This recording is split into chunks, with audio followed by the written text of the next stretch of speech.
gamers? Today we're gonna do a little review. For those that don't know, there's a big tournament going on and round 1 has just ended. TLDR, there's gonna be 3 rounds and then playoffs, alright? So depending on how many points you get, you might get to play the playoffs, you might not. So round 1 just ended, it lasted 2 weeks, and your boy got a 3rd place, which I'm very happy about. I did not expect I would even get that far. And I'll go into it a little bit later. But I'm going to show you guys the results. We'll discuss some of the results. I am probably not going to give my opinion on the rules and everything. Maybe after the tournament is done. So I'm going to just focus on like the results, what happened, and just my games in general. From like the big upsets, I guess. Or I don't know if they're upsets, but I would assume most people thought Marine Lord would do well. He got clapped by B. Then B beat Lenok. Leno knocked out Zertan. This is double elimination, so there's loser's bracket. Here's me. I advanced through these first 3. Then I lost against Vortex 2-1. Vortex went on to lose against Lucifron, aka his brother. He beat B 3-2. And on the bottom side of the bracket, we had Puppy beat Sort of, then Puppy beat Wham, then Lucifron beat Puppy, and then Lucifron beat Vortex in the winner bracket finals. Lucifron had a pretty good run, beating State, Divine, Recon, and then in the grand finals, spoilers, Lucifron beat Vortex 4-0. So the 2 brothers did the best in this tournament. They got 1st and 2nd place. And then here's the losers bracket. Some people dropped out pretty early that you might have not expected. These are the people that dropped out first.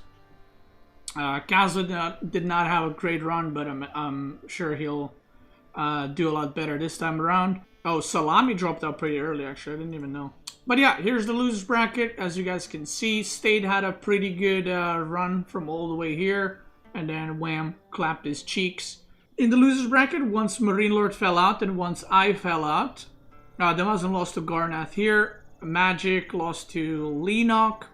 And yeah, once we dropped out, I guess this is where like the top of the losers bracket goes. So I beat Sort of 2-1. Lenok beat Magic, and then for like the 10th time, well, Lenok found me once again. Then I played match against Puppy Ball, which I managed to win 2-0, and Marine Lord beat Wham. Then lost to B again, KW. I beat B, and then I lost to Vortex in the rematch. So I lost to Vortex in winners bracket, and I lost to him again in the losers bracket. Unlucky, which puts me at a 3rd place and gives me juicy 60 points. Here's the point showing for everyone. So again, Lucifron gets 100, and unless he completely fails the other rounds, he is probably, with him and Vortex, more or less has that spot into the top 4. Because like I said, there's only 3 rounds to give points, and then the playoffs is only top 4 players. So yeah, they're in a pretty good spot. I'm in a decent spot. I still got to do pretty well in the other rounds to make the playoffs. And I think the 3rd round is probably pretty good for me. It's kind of like we go back to normal gameplay. So I think I'll do pretty well in round 3. Round 2 is going to be a little bit of a clown fiesta for me. I just started practicing it, so we'll see how it goes. So all the players, because every round lasts 2 weekends, all the players that dropped out on the 1st weekend of the round 1, they instantly started practicing round 2, so they have pretty much like a full week advantage in that. I tried some games in 12 villagers and I have no idea what's happening, so we'll see. Hopefully I'll learn, I'll adjust, and then we'll do round 2, which starts on 4th. Amazing.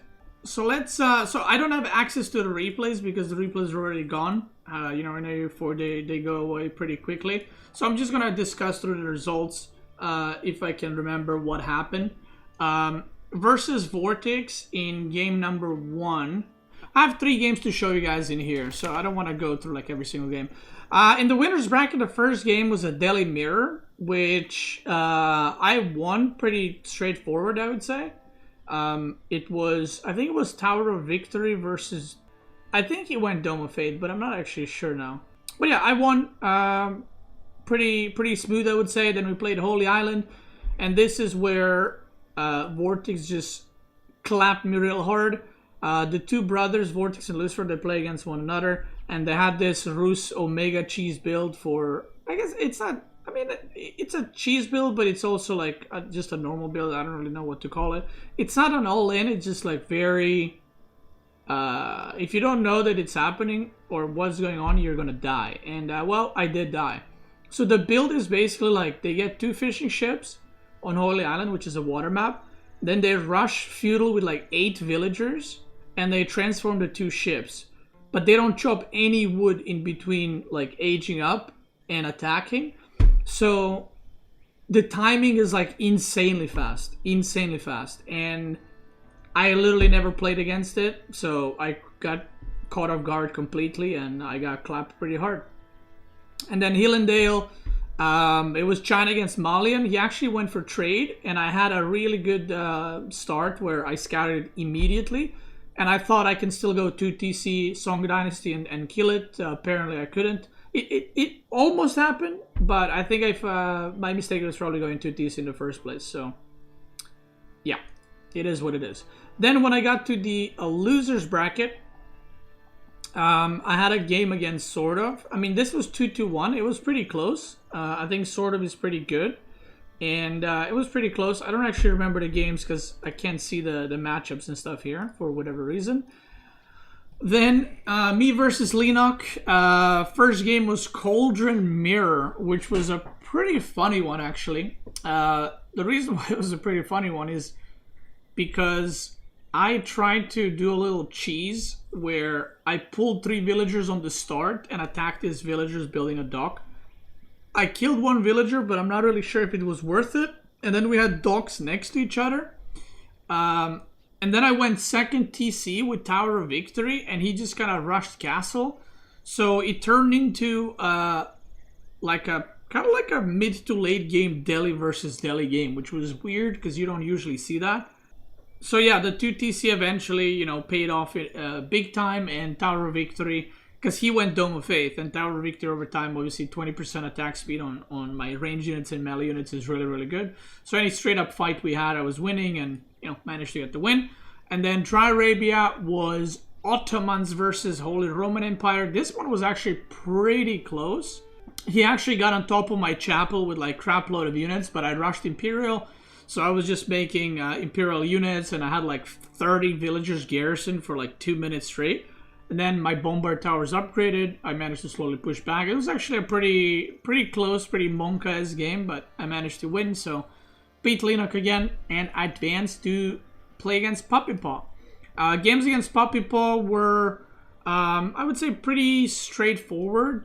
Game number 1, it was Rocky Canyon. He went China, I went Ottoman.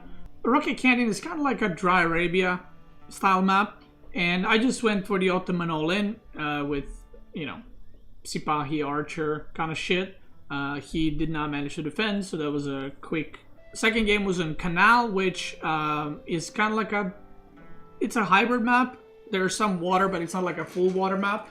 And I just went for Men-at-Arms immediately. He went for dock first. I put some pressure on the dock. He didn't manage to defend it, and I kind of just got further ahead throughout the game. So yeah. Then my games against B. We started with Basin. He didn't ban HRE, which I was very surprised. Most people that I play against ban HRE against me.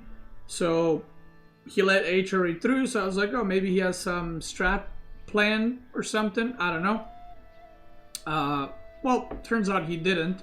And the game reached, late game, and I feel pretty good there, so I managed to win that one. It was like a 30-minute game, maybe a bit longer, I'm not sure.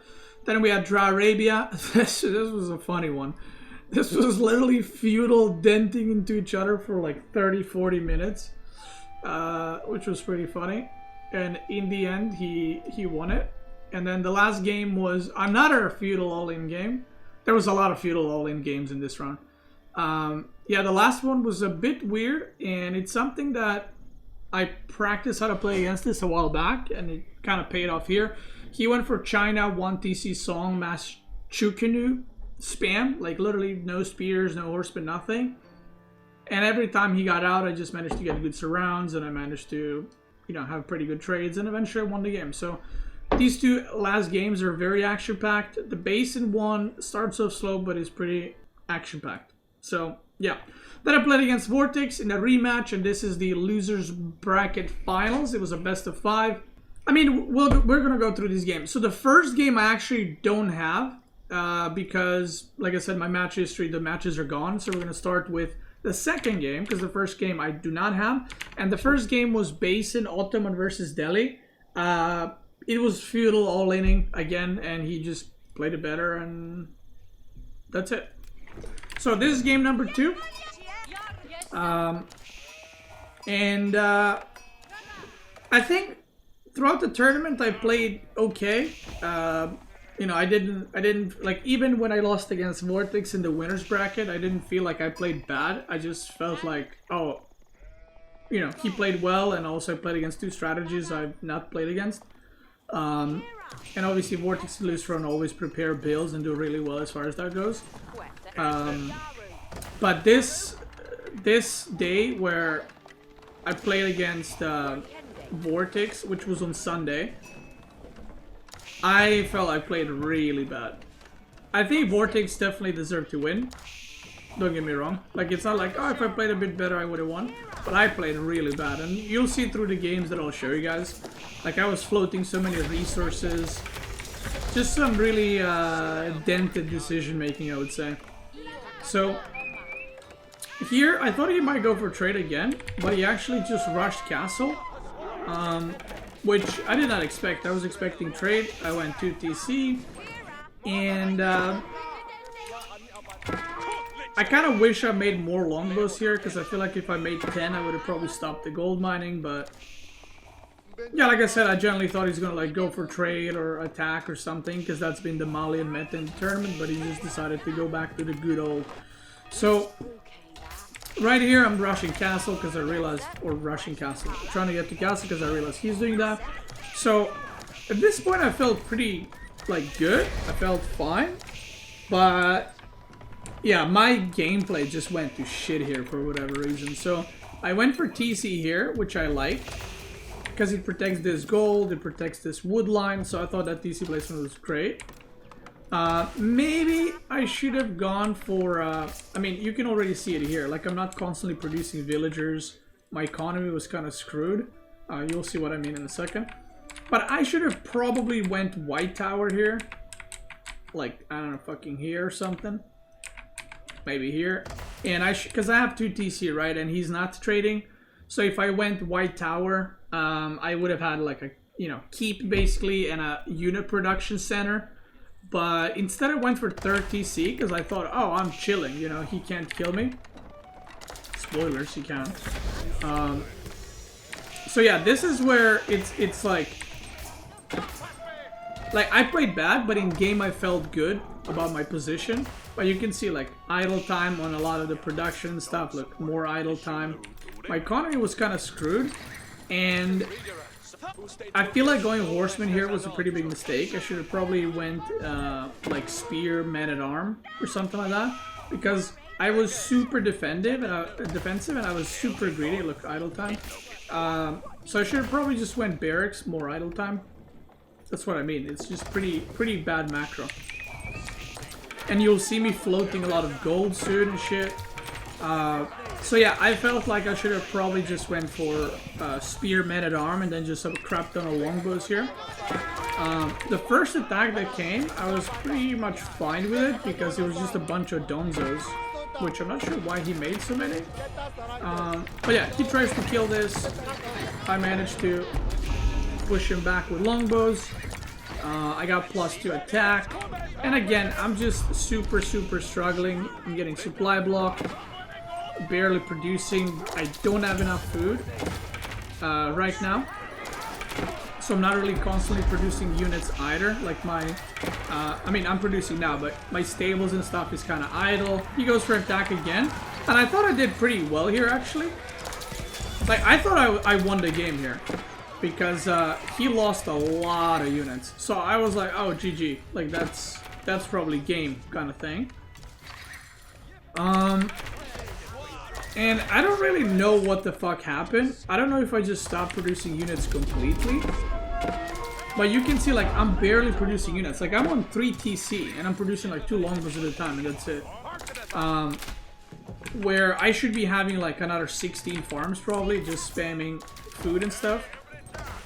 But I felt like I just couldn't afford anything. And then he came back with this army, and I had a little bit of a potato micro here. And I just get completely overwhelmed, and I die straight after, so... Probably felt like if I played better, this would have been a lot better for me, because I think what he did is not necessarily bad or wrong. It just kind of like shouldn't work against what I did, but yeah, he played it better, I played it shit. It is what it is.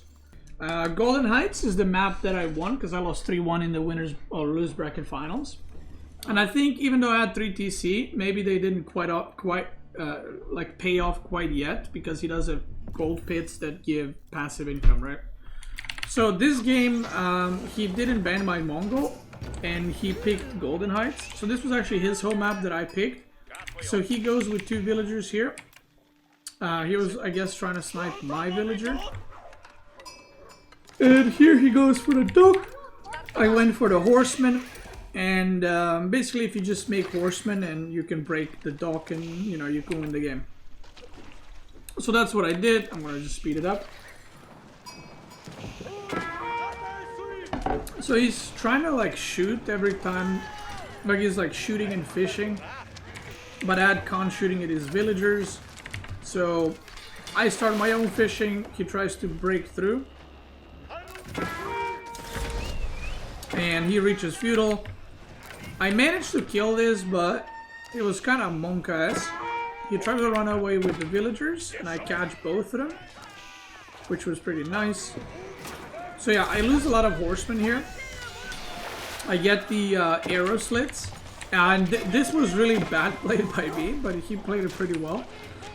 Like, he had 1-1-1, like 1 galley, 1 springald, and 1 demo. And I just traded so fucking bad. Like, look at this. I make Hulk, or, yeah, War Junk, and I just lose it, obviously. So this happened a few times. But eventually, I did break the water. And he actually sent a villager at one point. I think I already killed it. He sent a villager, and I managed to snipe it. He wanted to repair the dock. So at this point, I knew, okay, he has no villagers. Like, I'm scouting here, so I just gotta, like, look, another fucking almost lost springald. And I think here's when I finally break, and I get water, I make another dock, and I just go into fish right there. Meanwhile, back at his base, he went for 2nd TC, which, oh, he placed it here first. Yeah, he went for 2nd TC, he went right here. My fishing was booming, and I just decided to go, castle. After this. So I only have stables right now. Here's the castle breeder. And this matchup, if you just build a bunch of like siege and push with it, English has a pretty hard time defending that against Mongols. So what I just did is like, I just took it a bit like kind of chill. I got a bunch of gold, got a bunch of wood, got a bunch of fishing. I started taking all the relics, and when I saw him play this defensive, because I didn't quite know how far behind he was. So when I saw him doing like that many walls, I was like, oh, he probably thinks like, you know, he's about to die, so he has to Omega wall. So I was just like, okay, I'll just go harass wherever I can. And that's kind of what I did. So I was just running around, doing damage everywhere, getting boar, getting relics. I was making more production, and then I got improved siege engineering so I can make siege with my range units. And here, I mean, you can see the worker count is like even, right? But I have fishing ships, so that's, yeah. And I also have relics, so that's pretty bad for him. And he's been on 2 TC this whole time because he's lost villager here and there, and then now he has a 3rd TC. So this 3rd TC is gonna take quite a bit to pay off, kind of thing. So I just decide to, you know, start pushing slowly. I get a mangonel. I could have maybe pushed faster here, but I just didn't want to risk it, I guess. So I just push in here. That's a lot of spearmen. 31 spearmen. And I didn't have any archers. These were crossbows, so I didn't want to risk it. Like I said, I go for some shots on the farm soon. I got a knight here. I'm just being annoying a little bit. He goes for an engage. He pulls some villagers as well. And I think he gets one mango.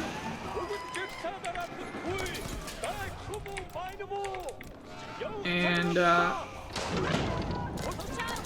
yeah, I managed to kind of stay alive. And here I just go for more siege. I think I had all 5 relics, right? Yeah, I had 5 relics and a sacred site, so that's a shit ton of gold for free. And the right move here should have been to go around, but I guess I didn't really want to lose my spot here, so I just stayed here. This was the round where the any stone things was double the cost, so Spring of the Blitz was 250, so I didn't want to like leave the towers and lose them. This is where I attacked the mill, because Mango was doing enough splash damage to kill every farm around it as well, which was nice.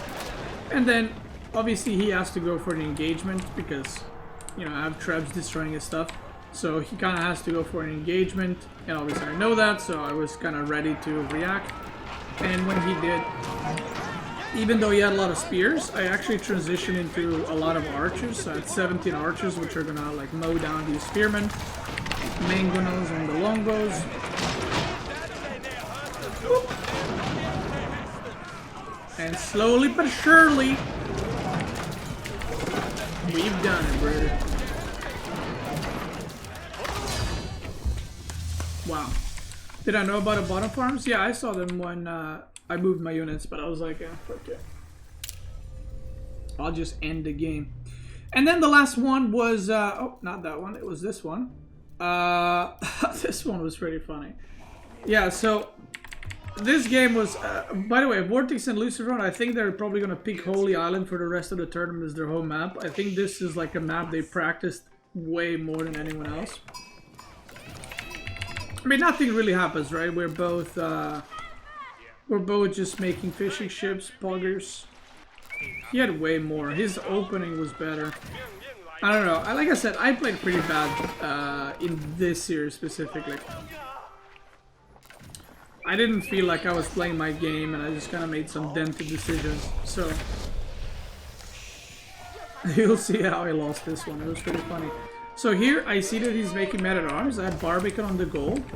So I decide I'm going to full wall, and then he can't harass my villagers, right? Pretty good move. So he sees this, and he brings a villager. Now this is the funny part. I saw this villager right now. Because I have China Scout, right? So my scout was here, his villager's there. So I saw the villager. I actually saw it. Like, not like with my scout. I actually saw the villager. But I was like, that's fine, right? And I see it again here with Barbican. So I'm like, okay, I'm going to go archer range. And then he can chop through, right? So I make few Jugunu and I make few archers. So, in my mind, this is what I thought, right? In my mind, I was like, okay, I have archers, so he can't chop through. Fishing ships, 15 against 14. So, more or less even. So, in my mind, I'm like, okay. Oh, yeah, and he went mine work, by the way, with the quick upgrades. So, in my mind, okay, he can't chop through, I got ranged units. So I did not pay any attention to it, right?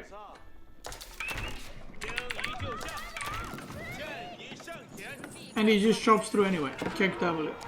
And by the way, look at this. Look at this.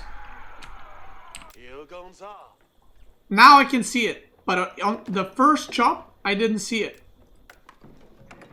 And now, I mean, now I literally don't see it like with my eyes because he is about to engage me in water.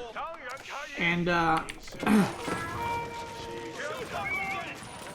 kick W. And, I mean, yeah, that's game over, right? I actually won the first fight on water pretty good. Like, if you look, only one of my sprinkle ships is damaged. His, like, 3 are fucked up, and he lost way more than I did. But now I had no wood income for, like, a minute straight, right? So he was remaking, and I basically couldn't. Oh, and this, dude, this thing, I tried to wall it off, like, 10 times, okay?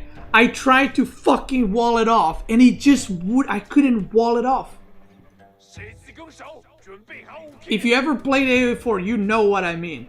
I literally could not wall it off. I tried this way, I tried that way, I tried this way. None of it fucking worked. And the units just kept coming in.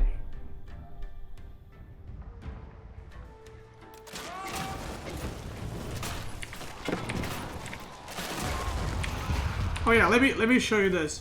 I had a bug happen to me a few times, but by the way, I lost anyway. Like I said, Vortex deserved to win this one. Like, even if the bug didn't happen, I think I would have lost the series anyway. But let me show you something.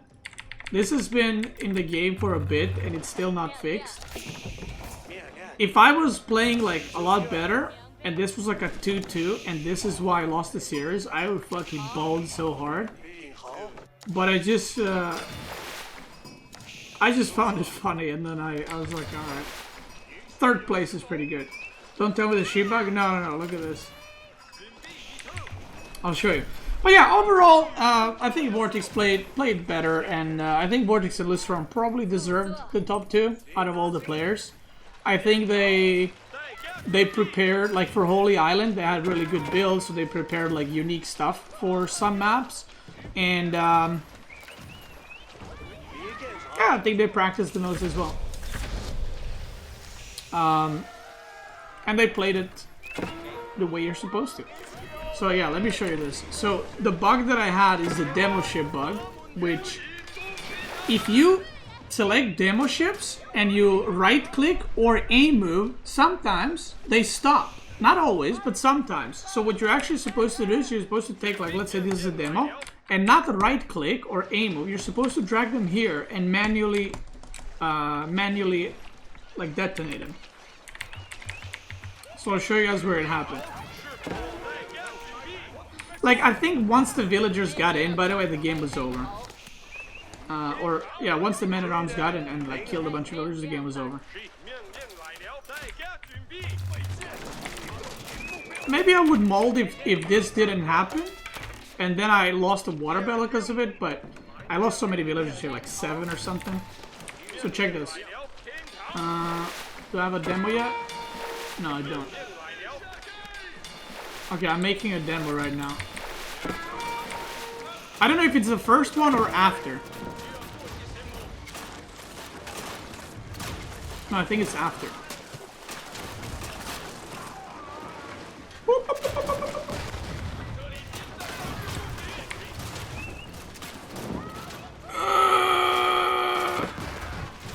That was a big shot. Big shot. Okay, demo's coming. Do you see that? Do you see that?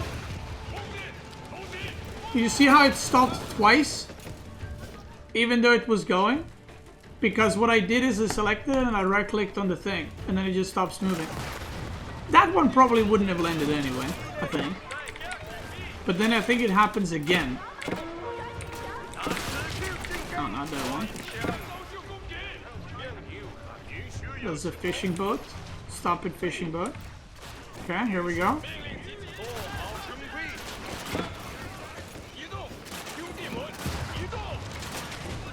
Here we go. Oh, you see that? Check double.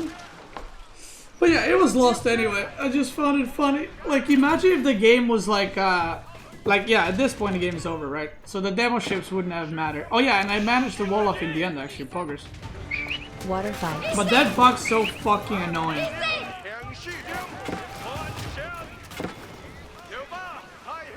Whoop-ah! Exploded. Zombie. The plan here was good for me. That one villager fucked me up though. Either way, like I said, I got top 3, which I was very happy with. I was fine, honestly, with top 6. And the reason for that is this round was not a good round for me in terms of the rules. It's not really my style. Because basically for those that don't know, this round didn't have keeps or stone walls, and also all emplacements and towers were double stone. So it was basically, the whole turn was just mass feudal all-ins.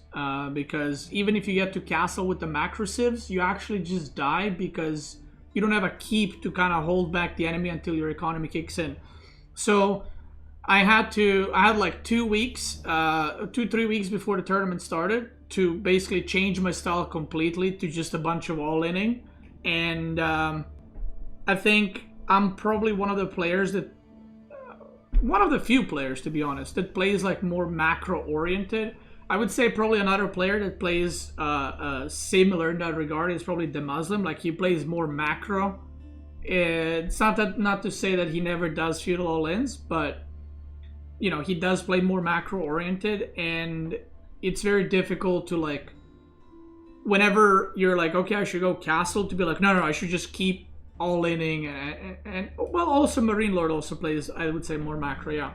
So it was difficult to adjust, and that's why I didn't think I would do well in this round, because I knew the round is going to be like Omega aggressive and a lot of feudal all-ins, and we have a lot of hybrid maps. So the hybrid maps are also like Dark Age rushes and stuff like that, which I'm not very good at, and I wasn't very good at feudal all-ins. So for this round, you know, I practiced, I tried my best, and I got top 3, so I'm like, fuck yeah. I went, like I said, farther than I thought I would, and at the end of the day, I think the players that did well in this tournament, this kind of suits their style pretty well. I think Vortex and Luciferin definitely played the best out of everyone, but obviously this literally is their style for the past year and a half in AO4. Like, even at N4C or Red Bull, like, they always played like this, right? So for them, this was a good round, and obviously they fucking crushed everyone. Like, the only people they lost to was each other, right? Yeah, the only people that the only person that Vortex lost to is Luciferin, and Luciferin lost to no one. So yeah, so basically I survived that, and as I like to call it, this was Clown Fiesta number 1 that I had to survive, quote unquote.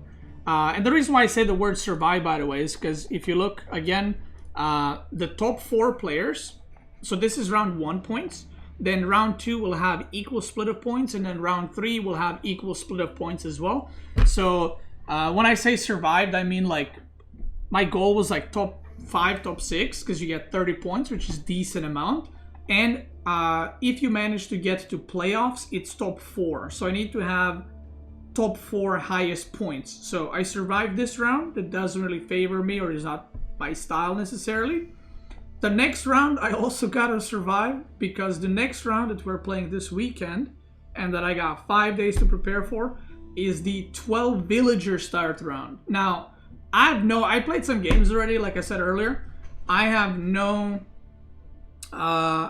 idea how this is gonna play out. I generally don't know if this favors feudal all-ins or castle rushes yet, because I don't have enough experience or amount of games to know, like, can you castle rush every game with every civ and not die, or is feudal all-inning just like better because your economy has like omega exponential growth to it and you'll be able to pump more, or is it like 2 TC meta? I have no fucking idea. So that's something I'll have to see, but I would say there's going to be a lot of unique builds in here. I think there's going to be a lot of cheesing in this round, like some shit you've never seen before. I would imagine Vortex and Luciferin are probably going to do well again because of the way that stuff is set up. I would imagine, like, any player that's on the aggressive side, whether it's in feudal or castle, like super aggressive, I think it could be pretty good with like knights or just feudal all-ins. Or if you got some like creative builds and like can think outside the box, because starting from 6 to 12 villagers changes a lot of things. For example, what you can do with English is what my chat what Sassy said earlier is because you start with 12 villagers, you can pull 5 to attack your opponent in Dark Age to deny their whatever gold or food. And then you can also build a barracks and rush men-at-arms at the same time. So you're doing the 5 villager English pool with men-at-arms to accompany it. So, you know, stuff like that might come. That one is like quote-unquote obvious because it's like, that's the first thing that when I started my second game was me doing a villager rush. So people are probably going to figure this out anyway. But my point is there might be more stuff like that where it's like you open barracks with like fucking, I don't know, Malians and do harassment, right? Just because you have that extra economy working for you. So, yeah, the eco, there's a lot of stuff. Like eco upgrades will be worth more. Castle rushing. I mean, today I hit castle with HRE super fast. Let me see if I can find it. Yeah, I finished age up at 531. Because like I said, you started with 12 villagers. So in theory, you could hit like an 8-minute Imperial with HRE.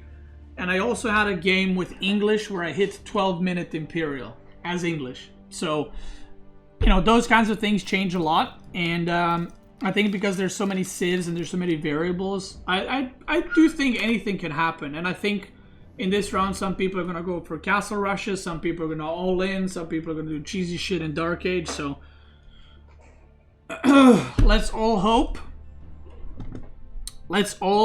I survive this round, and by surviving, I just mean I hope I get to top 6.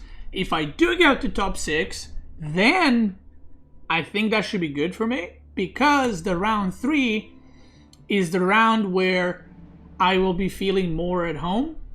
So for those that don't know, round 3 is basically this is the map pool that you see right here. Oh, you guys can see. Round 3 is this is the map pool, and top 4 civs that players vote will be banned on each map. So let's say Draw Arabia, people say like, I don't know, English, Mongol, French, China is the best civs. Every player does a vote, and whichever civs get the most votes, those civs are banned. So yeah, so basically, it's gonna. I think it's called off meta.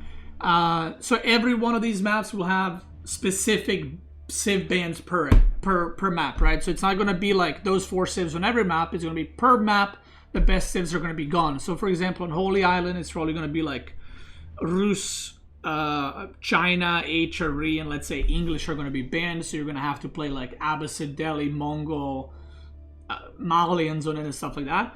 And even though the peaks are a bit weird and it's not like standard gameplay, there's no other special rules. And, you know, I do play like every civ on every map, like at least to try it. So I think I'll be fine with that, and hopefully I'll do well. And then if I get to playoffs, which is top 4, then it's no special rules. It's just normal Age of Empires 4, which I think getting there is probably going to be the hard part for me, and then I'll feel pretty good just, you know, playing my game basically. So yeah, playoffs is best of how many? I think it's best of 7s. No, let me check. I think it's best of 7s. It doesn't say here, but yeah, I would assume it's best of 7s. Oh, semifinals are best of 7, 3rd place is best of 3, finals is best of 9. It's gonna be fun. I'll practice. We'll see what happens. We'll see how it goes. Gamers, if you're watching this on YouTube, I do want to thank you so much for watching. I hope you enjoyed the video. Guides for civs, soon TM.